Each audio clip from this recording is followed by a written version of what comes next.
Welcome back to Financial Clarity for Doctors, everyone. Rochelle van der Zanden here with Corey Janoff. Hello.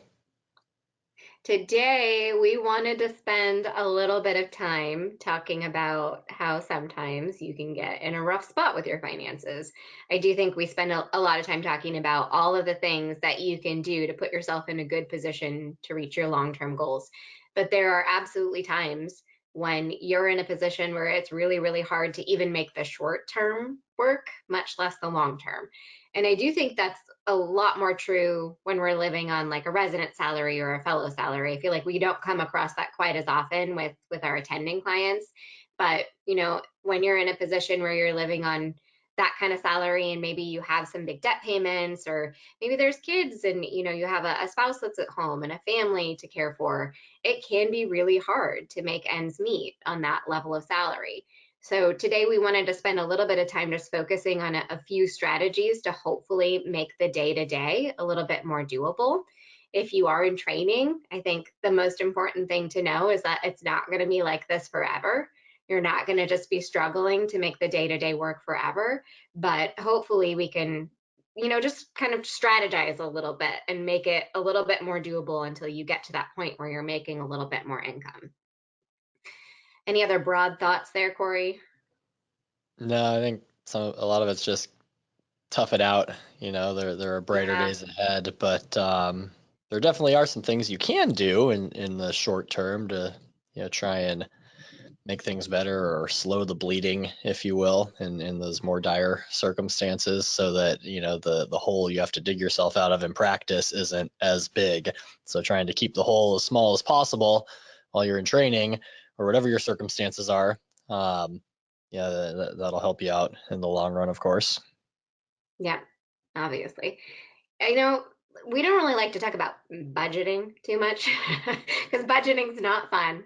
But I think that one thing that you absolutely need to do if you're in a situation where you're not making enough to cover your monthly expenses is just take a good hard look at them. So it doesn't necessarily mean like, oh, I'm only allowed to spend $50 a month at the coffee shop. It means taking a good hard look at where your money is going right now to assess what that looks like and see if you can make any changes. It's like, what are your biggest line items? Maybe we don't focus so much on the coffee. Maybe it's more like, what is my housing cost? What are my debt repayment obligations monthly? What's my childcare cost? Like that one, you probably can't change a whole lot, but it's a good idea to just know like where your money is going. And some of those things you may be able to change. So for folks that are in a situation where maybe there aren't family obligations, maybe you're, a single person and you're in training, I think housing can be a big one because you don't have anyone to share that expense with sometimes. So if you are living in a more expensive place, maybe think about moving to a less expensive place when your lease is up. And obviously you have to take into consideration all of those like moving costs and things like that. So it may not make it worthwhile to do that if you have to pay a lot out of pocket to get out of your current lease. So that's definitely something to look at, though. Just take an assessment of it. And I know that this can be really hard as a grown up, but can you bear to live with a roommate? I know there's quite a few folks in training that do. And, that gives you a lot of flexibility to be able to split like one of your biggest expenses so that you just have a little bit more room in the budget to breathe and to be able to do a few other things that you want to do. So, part of that is a matter of priorities. It may be a big priority for you to be able to live independently. And if so, great. But, if you have other priorities, like making sure you stay out of credit card debt and making sure you have a little bit of extra money so you can go out to eat when you want, it can make a lot of sense to be sharing that big expense with someone else. I think that's probably the biggest one. What else are you thinking about, Corey, as far as the big expenses go? I think the housing is probably the biggest one, and if you have children, of course, childcare is a huge one. There's only so much you can do there. It's not like you can give your kids back, but kids are expensive. But there are, you don't have to send them to the fanciest daycare center in the city. You could, there's often some nice old lady in the neighborhood that watches a handful of kids at her house for, it may only cost $500 a month instead of 2,000 at a fancier spot. So wherever you can minimize expenses. And yeah, the little things don't make as big of a difference as the big things. We've talked about this before, but when you're in trading, when the income's limited, when the budget's tight, those little things can add up. Like you mentioned, if you're spending $50 a month on coffee, well, that's $600 a year. That starts to add up over the course of a 4, 5, 6 year, maybe 7 year residency and fellowship period. And it's not going to be just the coffee. It's other little things like the occasional drinks out with friends, or occasional trip for something, vacation. Every little thing, sandwiches, that you buy versus making a peanut butter and jelly for lunch. All that stuff starts to add up, and you spend a few $1,000s a year that you could otherwise potentially avoid. And by the time you're done with training, with credit card interest that's added up, you're talking potentially 30, 40,000, or maybe even more in credit card debt that potentially could have been less if you were living more cheaply and drank the coffee that's at the hospital for free, and made your lunch ahead of time the night before. All this stuff's easier said than done when you're working 80 hours a week. It's hard to find any time to meal prep, but whatever Mm-hmm. you can do, again, we're talking what's in your control, what things can you take under your own control to really keep that hole from getting deeper. And Mm-hmm. those are some things. It's going to be tough. It's going to be some sacrifices, but that's the name of the game with finances. You really have to sacrifice for what you want. If there's certain things that are important to you, we have to prioritize those things over other things that might be a little less important. Yeah, I think another one that you can take a look at is subscriptions.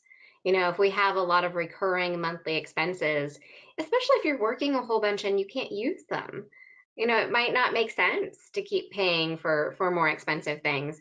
I've had a handful of clients who, they have their Orange Theory gym membership, which is significantly more expensive than some other alternatives.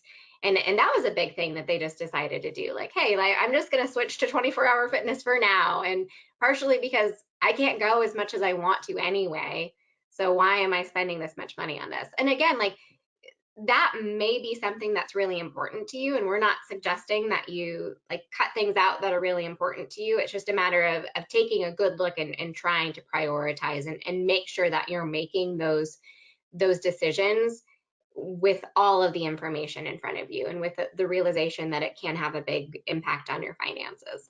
Well, and I'll play Yeah, bad cop for a minute. I mean, if you're do it. spending on a gym membership while you're in credit card debt, I mean, shoot, YouTube has free exercise classes, endless hours that you can watch. You want to do yoga? There's a million YouTube videos with yoga classes on them that you can follow along to.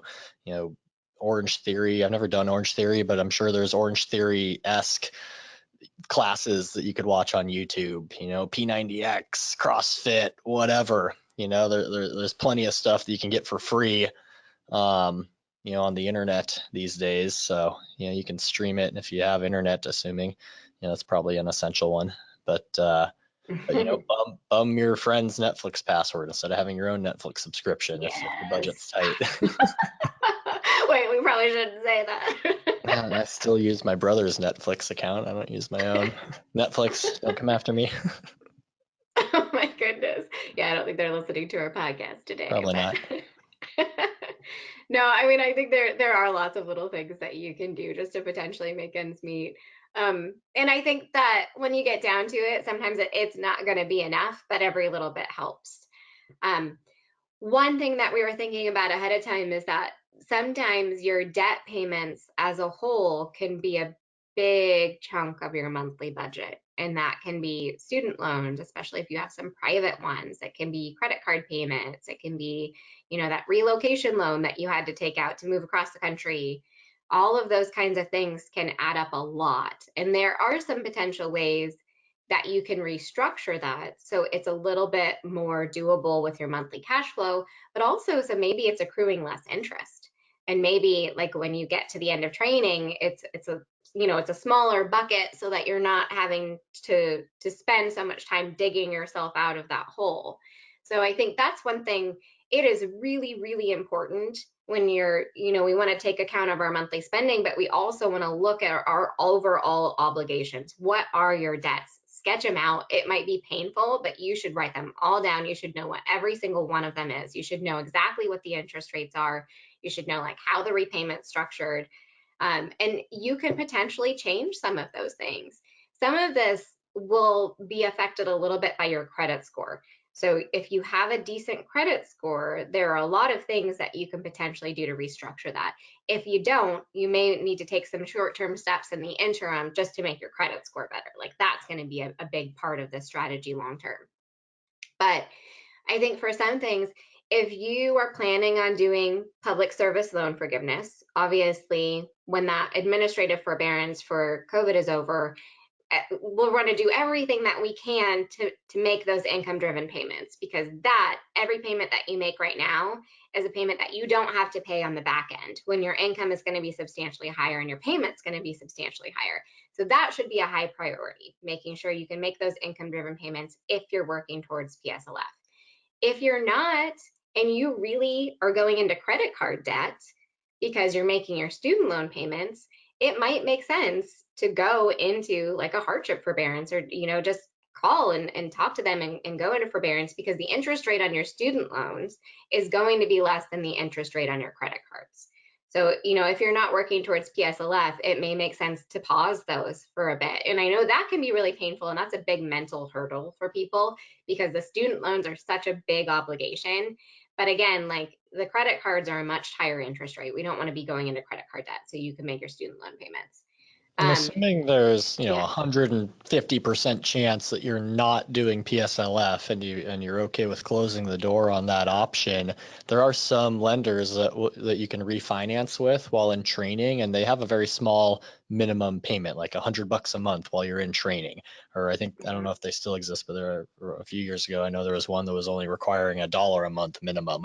And you can refinance to a lower interest rate, and then your payment will jump when you get into practice to a normal level of whatever timeline you signed up for. But that could be an option as well, to where you can bring the interest down a little bit, and rather than just putting them completely in forbearance and watching them continue to rack up interest at a higher rate. Yeah.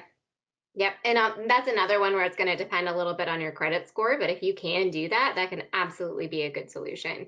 I would move slowly with refinancing. Just make sure it's a really good fit for you, because when you refinance, there's a lot less flexibility with those loan terms. When you go into your attending job, you're going to have a monthly payment obligation. It's going to be more like a mortgage than federal student loans are. You can't go into deferment. You can't change your payment plan. Like, it is what it is. And so just make sure you're going into that with your eyes wide open and understanding all of the consequences there. But it can definitely be a good way to help minimize that interest accruing and also minimize the impact to your cash flow. And that's also very similar to, there's other like debt restructuring that you can do with personal loans, and some of these same banks that allow you to refinance your student loans with a low monthly payment will also allow you to consolidate your personal debt, like your credit cards and things like that, with also a low monthly payment. So that can sometimes be a good option for people. Be a little bit careful with personal loans in particular, because the interest rates on those can also be fairly high. Like with student loans, you might be able to refinance for like 4 or 5% interest. With personal loans, it's probably going to be more like 8, 9, 10, 11, 12%, something like that. So potentially lower than like a credit card, but at the same time, it's still going to be accruing quite a bit of interest. So be careful with that one, but can be a great alternative to help lower the impact to your cash flow. A lot of times when you're doing the ones that are specifically for residents and fellows, your monthly payment obligation is only like $25 a month. So it's going to help a lot with cash flow, not a ton with debt management in general, because that interest is still accruing. One other alternative that you could potentially use when you have credit card debt is using like the 0% interest rollover credit cards. So if you can qualify for a new credit card that has 0% interest, you can potentially roll over the balance on your existing credit card that is accruing interest onto that 0% interest card. A lot of times you have like origination fees on those, so watch out for that. It could be like 1.5%, 2%, 3%. So you're going to pay some upfront to be able to do that. but most of the time it's going to be dramatically less than what you would have paid over, a year of interest on the credit cards that you have already. Um, be careful with that. I feel like that gives people permission to spend a little bit, and that's the thing that we don't want to do. We want to help manage this long term, but we don't want it to be like, okay, now that means I can spend more because I have this 0%. That time period will run out. You only have 15 months, maybe 18 months at the most of not accruing interest, and then they will start accruing interest again. So it's much more of a short-term band-aid kind of solution. It's not going to be a good fix long term. For sure. Yeah, I think that's probably the biggest point of frustration with some people that I see is they get in that habit of just rolling over to a new 0% interest rate card every couple years, and it's like a permission slip to keep spending because it's not accruing interest, and it's not solving the problem. It's just prolonging it at a slower rate. So we really gotta, mentally get in that right mindset of we're attacking our debt. We want to knock it out of here. Let's get that interest lower. That'll help us pay it off faster, and let's not continue to add to the pile. Let's go after it and make that pile smaller and pay it down a little more aggressively. Mm-hmm. One that's a possibility, not for everyone, especially in training, but if you own a home, or if you're in practice and you're in this spot where you've got a home and some personal loans or credit cards, and you've got some home equity, a home equity line of credit could potentially work. Or same with student loan. Like if you have student loans at 6% and mortgage you can get at 3%, you could trade a 6% debt for a 3% debt. If you take it out of home equity, do a cash out refinance or a home equity line of credit, that's not going to be a viable option for everyone, of course. But if you do have a home with some equity in it, that could be a way to restructure your debt to a smaller rate on the secured line of debt with the mortgage versus an unsecured line like a credit card or personal loan that's going to be higher interest. Mm-hmm. And for some people, none of this may be an option.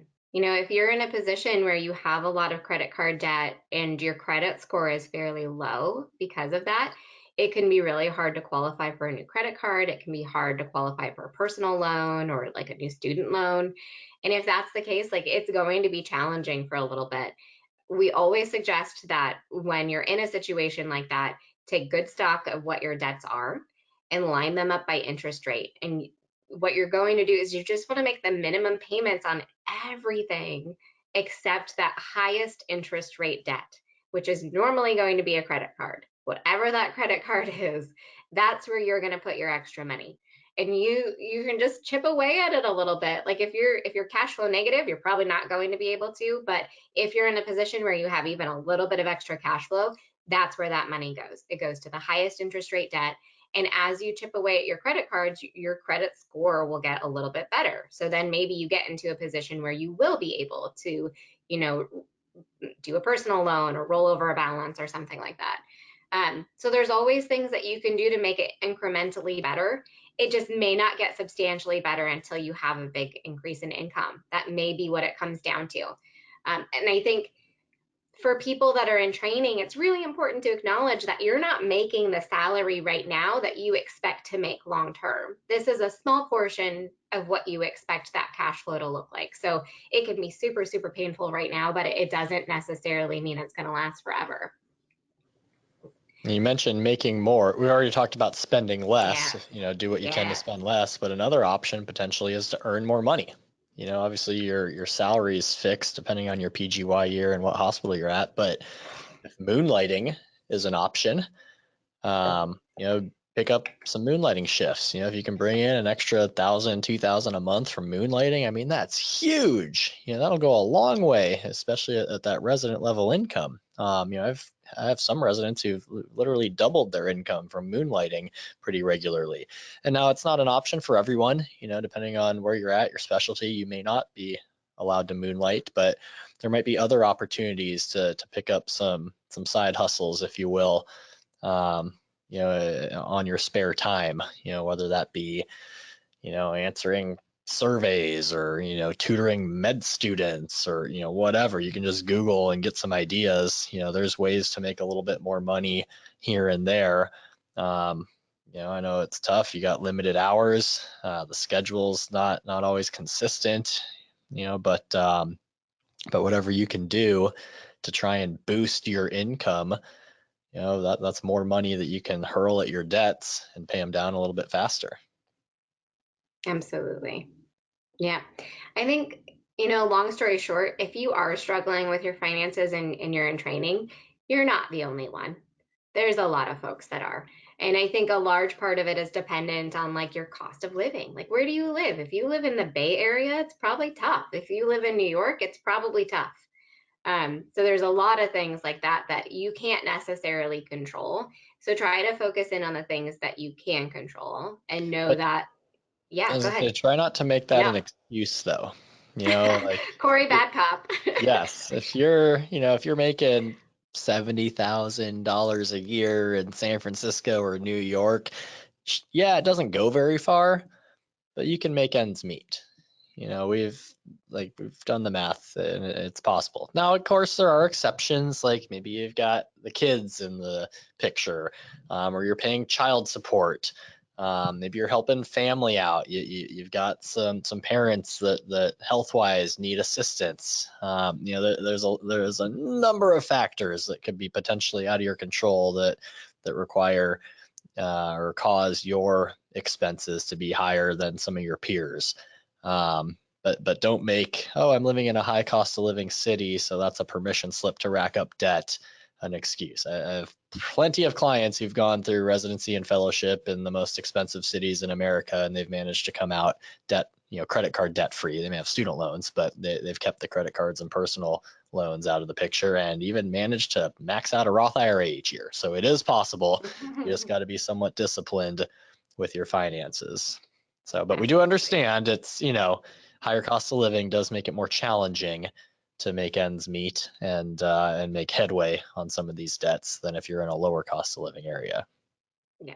And if you're already in a situation where you're in that personal debt, it's just going to be a really, really, really high priority to get it under control, especially as you are making more income. Like when you see that giant jump in salary and you're now making two, three, four times the amount of income that you were making before, there are no more excuses. Like you don't have to spend more at that point. You can keep spending the amount that you were, and you should be able to get that debt under control very quickly. Like maybe that means the house waits. Maybe that means we're not attacking our student loans quite as aggressively as we wanted to. Like if you're in consumer debt, you're not worried about your student loans being gone in 5 years. You're more worried about your short-term debt. Like, and we want the student loans to be a priority too, but that short-term debt is going to be taking like a lot more out of your net worth just because of the interest rates. So it's just a matter of like kind of lining things up and figuring out what to do first. And like Corey said, we do have some attendings out there, some people who are making more income that are in this kind of situation too. And that's the kind of thing where, like, if that's the case, you really have to take a good hard look at what's going on with your finances. And it may be that you have to make some dramatic changes. Maybe you need to downsize, whether it's like the car or the house or whatever it is. It could just be that you've got to restructure things a little bit. For some folks, there's like the silver lining off in the distance, even as attendings, where you think when my student loans are gone, it's going to be better. Like, in 5 years, when my loans are forgiven, I'm going to be in a better spot. In 5 to 10 years, when I pay off my student loans, I'm going to be in a better spot. But if you already had that switch from that resident salary to that attending salary and your lifestyle still expanded to the point where it's not manageable, that could easily happen again when your student loans are gone, where you're like, oh, my student loans are gone. So now I can do this, this, and this that I was waiting to do. So it, there can be these things in the offing that make things a little bit better. But at the same time, if we're continually expanding our lifestyle to like meet that new level of income or that new level of cash flow, it's not really going to help that much. You're continuing to run on that hamster wheel. Like I've had some people where, they'll do one of those 0% financing, furniture loans, for example, and once that's paid off, they're just used to that payment in their life. So they go buy something else, get, the home improvement at 0% financing, or buy another piece of furniture, or, take on a new car. And whenever that one debt payment's gone, they just replace it with another, rather than pausing and just taking that freed up cash flow and compounding it onto your existing payments to pay them down faster.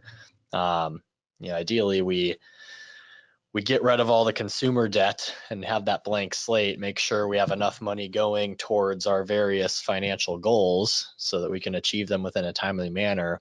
And then we come up for air and can say, okay, now are there any other, if we have extra money in the cash flow, can we, take on some other, things that would make us happier in life, a nicer vacation or a new couch or whatever. But yeah, try not to get caught in that habit of just replacing old debts with new debts and never really making any progress on your overall net worth. So be mindful of that too. Absolutely. And we can stand up here on our soapboxes all we want. And the truth is, like, we don't know what's going on with you, so absolutely no judgment. Like, we have no idea what your financial situation looks like.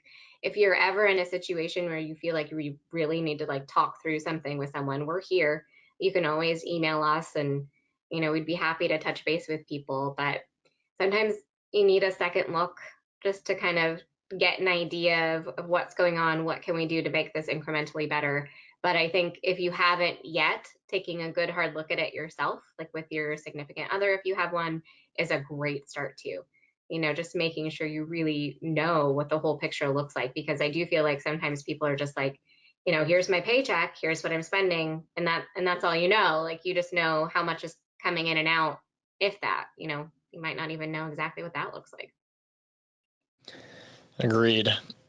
So yeah, in short, I guess do what you can, control your expenses as much as you can, boost your income as much as you can. Don't upgrade the lifestyle once you're in practice until the debts are under control and consumer debt is out of the picture. Track the expenses and budget and have a good understanding of where every dollar is going until we get control of these things, and that'll just help you dig out of that hole, and there's brighter days ahead. Yeah. And if you're a doctor and you're listening to this, you make more money than most of the people in this country. You're okay. Like, it's going to be okay. Yes, you can make some mistakes and recover from it. You just got to make, a concerted effort to put those dollars to good use. So, Absolutely. All right, you guys. Well, thanks for listening. We would love to hear your feedback and suggestions for future topics you'd like us to cover. You can get in touch with the show by emailing podcast@thefinitygroup.com or by following Finity Group on Facebook, Twitter, Instagram, LinkedIn, and YouTube at Finity Group LLC. You can follow me on Twitter at Corey Janoff CFP, Instagram at Corey Janoff, or on LinkedIn under my name, Corey Janoff. You can follow me on Twitter at Rochelle Finance, or on Instagram, Vanderzanden Rochelle, or on LinkedIn under my name, Rochelle Vanderzanden. Check out all of the podcast episodes on the finitygroup.com/podcast, on our Finity Group YouTube channel, or your favorite podcast app. And don't forget to check out our financial clarity blog at thefinitygroup.com/blog. Thanks for listening to this episode of Financial Clarity for Doctors by Finity Group LLC.